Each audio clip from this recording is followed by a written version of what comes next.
Hello, my name is Alaris Charlman, and I am a member of the Diversity, Equity, and Inclusion Committee, also known as the DEI Committee. I am very excited to tell you about the new book list we've put together relating to diversity issues. The list contains 13 books ranging from Ta-Nehisi Coates' Between the World and Me to J.D. Vance's Hillbilly Elegy. We will be hearing more about Coates' book from my fellow committee member, Joan Warren, right after this. We compiled the list for league members interested in continued learning and appreciation of diversity, equity, inclusion, and social justice topics.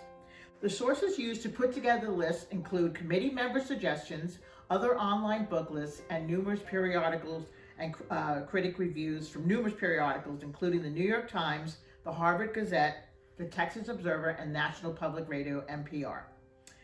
This reading list represents diverse perspectives and experiences. The books cover a variety of issues from racial diversity to gender identity. That being said, the list by no means conveys every experience and topic related to this vast and fluid subject matter. We realize the importance of listening to and empathizing with the experiences of others with different backgrounds. We hope this book will promote discussion and dialogue between members about diversity. It could even be the basis for forming a book club. The list will be posted in the March Voter, and we hope to have it online on our website in the near future. Thank you. Between the World and Me, 2015, by Ta-Nehisi Coates. And yes, it's pronounced Ta-Nehisi.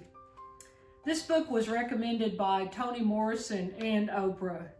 It's a message to his adolescent son, Samori, who is now 20.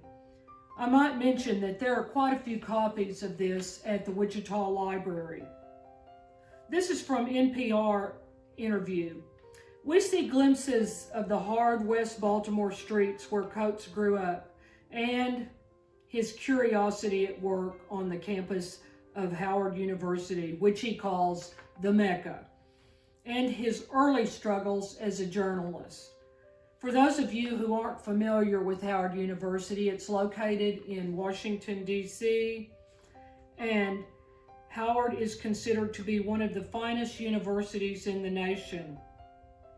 Our own Kiana Nolan is now there in law school, and Kiana also refers to Howard as the Mecca.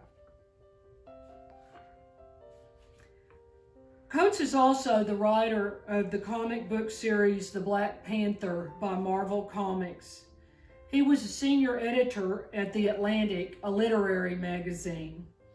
Has written 6 books and numerous articles. He is a profound writer. You might also want to check out his new fictional book, Water Dancer. Coates also reflects on what it meant and what it means to inhabit a black body in America. He gets at the physical consequences of slavery and racial discrimination. He brings to bear his big fear that his life and the lives of his loved ones might end unnaturally. When we think about the myriad evils that spring from racism and white supremacy, he tells NPR, one of the realizations I had while writing this book was that ultimately these all are things that endanger the body. As you can see, one of the themes of the book was what physically affected African American lives. Examples are their bodies being enslaved, violence that came from slavery, and various forms of institutional racism. One of Coates' friends from Howard University, Prince Jones, was murdered by a policeman, a black policeman, in a case of mistaken identity. On page 83, and no one would be brought to account for this destruction, because my death would not be the fault of any human, but the fault of some unfortunate but immutable fact of race, imposed upon an innocent country by the inscrutable judgment of invisible gods. The earthquake cannot be subpoenaed. The typhoon will not bend under indictment. They sent the killer of Prince Jones back to his work because he was not a killer at all.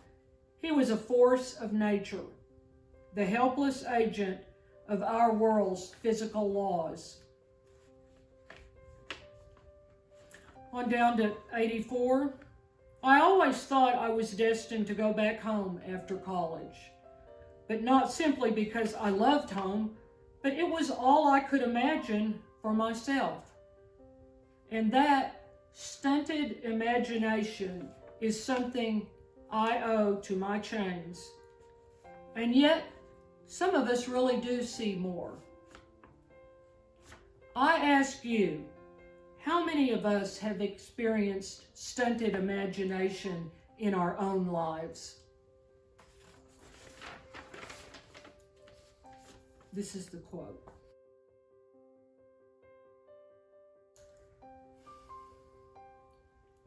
Books are a form of political action. Books are knowledge. Books are reflection. Books change your mind. Toni Morrison.